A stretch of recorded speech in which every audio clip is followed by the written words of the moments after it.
được giới thiệu bởi Su Kunihiro, đại sứ công nghệ Nhật Bản. Nội dung được Su Kunihiro lên kế hoạch và sản xuất, phát sóng trên đài phát thanh công cộng Nhật Bản, nay được gửi đến bạn từ Nhật Bản. Vui lòng cài đặt phụ đề YouTube sang tiếng Việt. Bạn có thể xem video này với phụ đề tiếng Việt. Bạn có thể tải xuống bản ghi PDF của video này.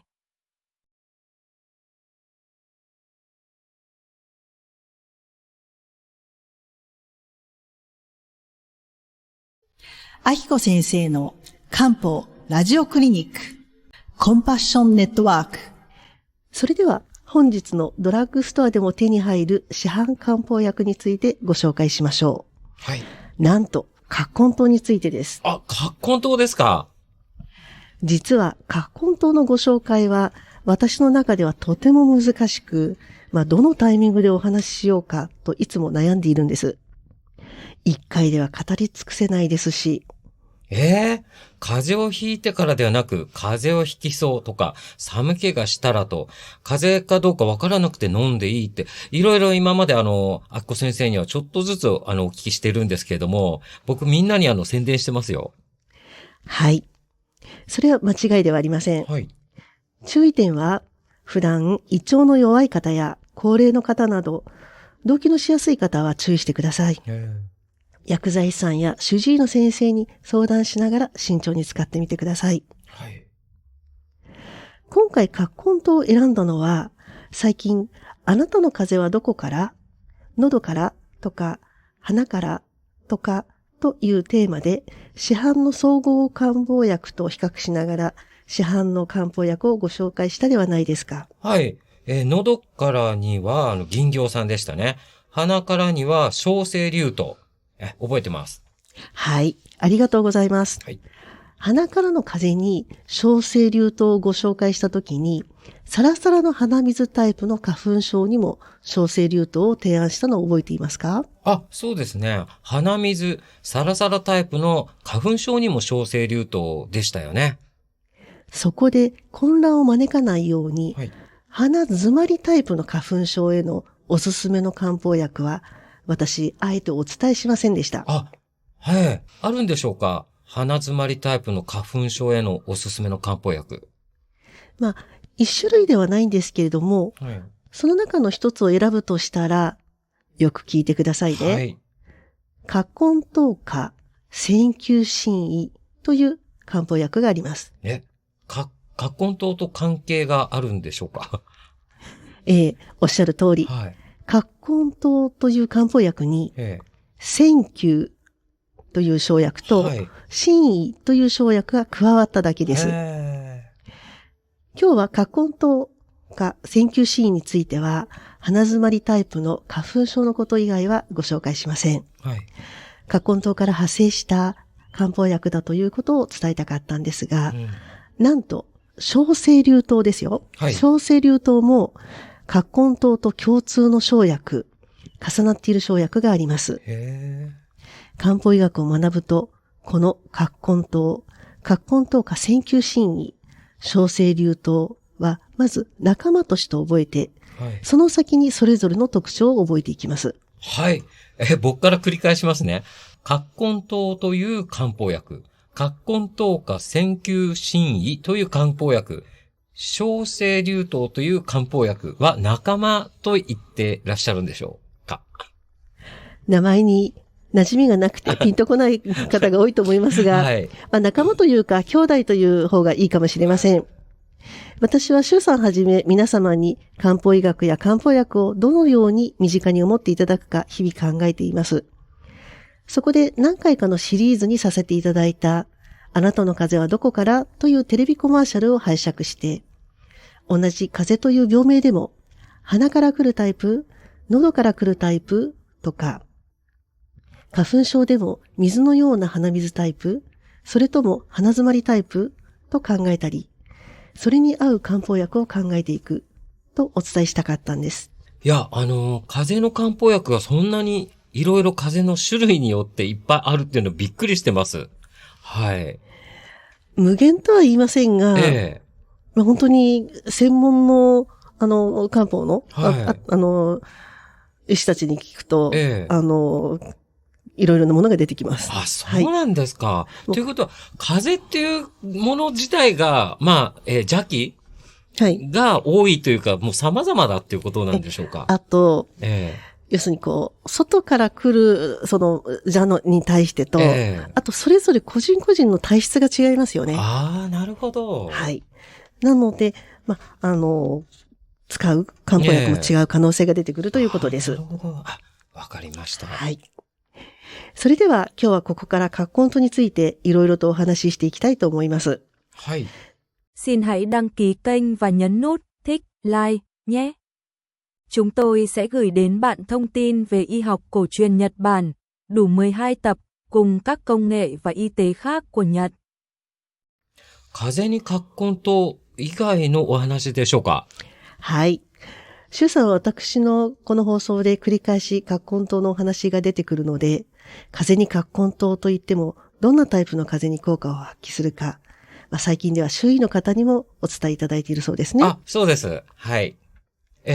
風邪の初期で風邪をひきそうな、寒気がするとき、傘がない中、冷たい雨に打たれて帰宅したときなどは、葛根湯がいいと、候補にするといいと覚えてます。素晴らしい。いえいえ。リスナーの方、一般の方を代表して、今の周さんのように覚えていただくといいと思います。はい、注意点はですね、血圧の高い方や高齢の方、胃の弱い方は必ずかかりつけの主治医に相談してください。漢方薬にも何か副作用みたいなものがあるということなんでしょうか？はい。必ず副作用が出るというわけではないんですけれども、さて、改めて葛根湯と向き合ってみましょう。まず、葛根湯を人のように例えてですね、どんな人か、どんな漢方薬かなんてご紹介したいと思います。お見合いみたいですね。お見合い。そうなんですよ。まさに漢方薬。いいえ、本来西洋薬を使用するときにも、自分はこの薬が本当に必要か、相性がいいのかと考える必要が本来はあります。私は西洋薬を処方するときにも、きちんと患者さんに薬の解説をして、なぜあなたに必要かを話すことにしています。保険外来では時間がかかってしまって、ちょっと周囲の目を気にしなければならないこともあります。さて、葛根湯のお話に戻ります。以前この番組では、ある通販会社の薬剤師さんにお越しいただいて、その会社で売っている市販の葛根湯について紹介してもらいました。あ、そうですね。企業様相手なのでちょっとアーカイブにはできてないんですけれども。そうでしたね。はい。まず、漢方薬は複数の生薬の集まりなのですが、葛根湯は7種類の生薬で構成されています。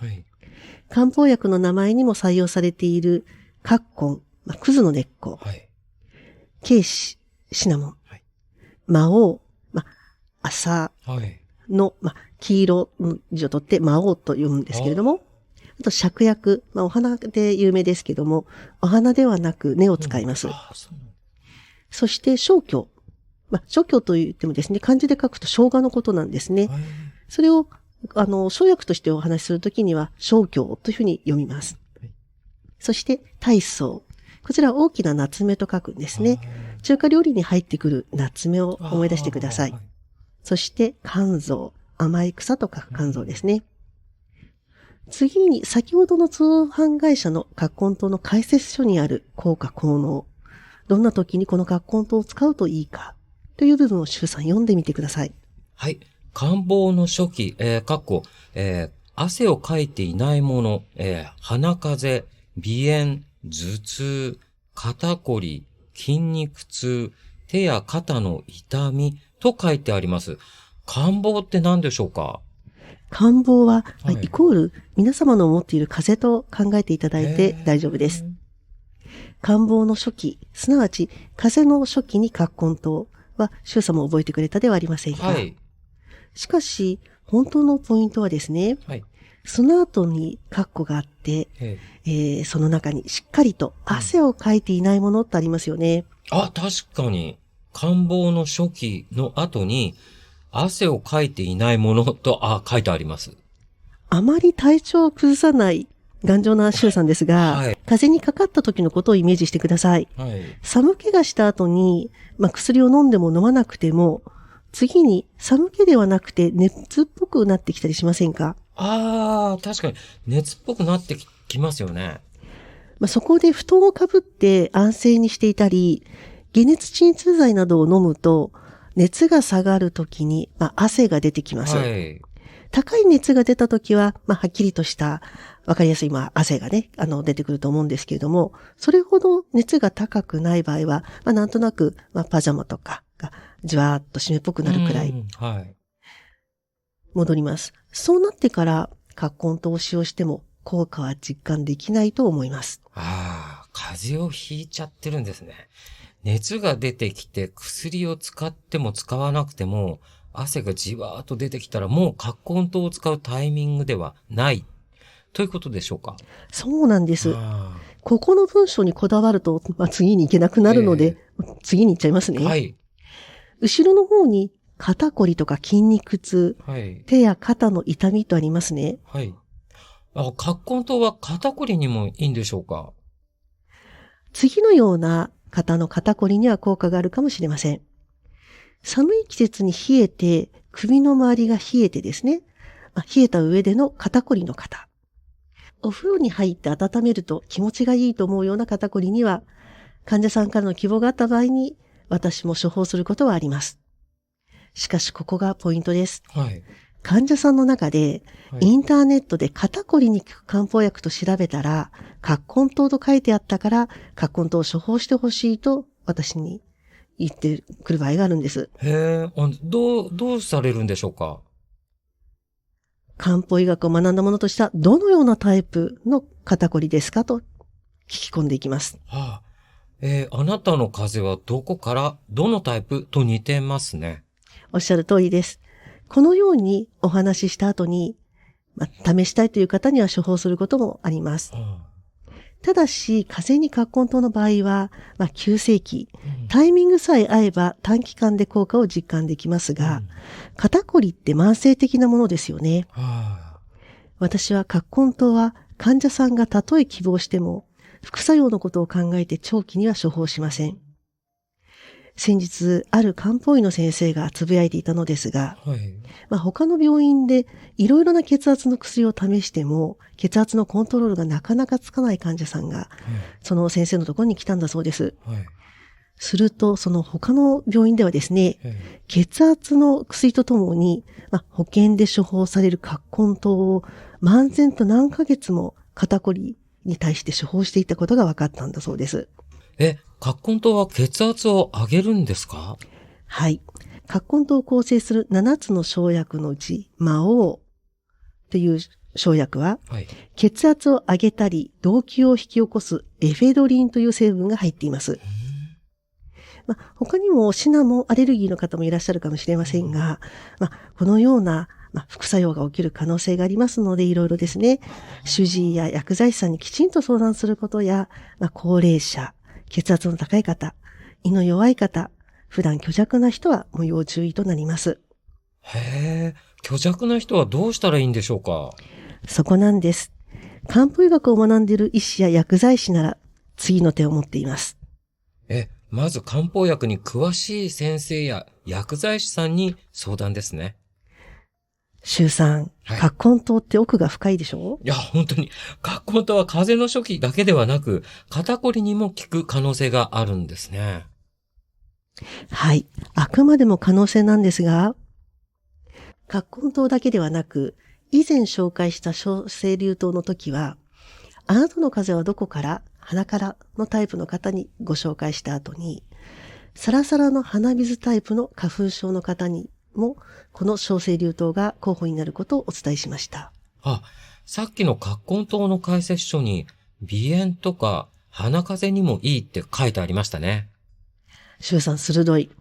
そこは一瞬スルーしたんですけどね、気づいちゃいましたか。繰り返しますが、小生竜湯と葛根湯は兄弟みたいな関係なんです。葛根湯は7つの生薬で構成されていました。小生竜湯は8種類の生薬で構成されています。今日は詳しくは申し上げませんけれども、そのうちの5種類の生薬が重なっているんです。そうなんですか。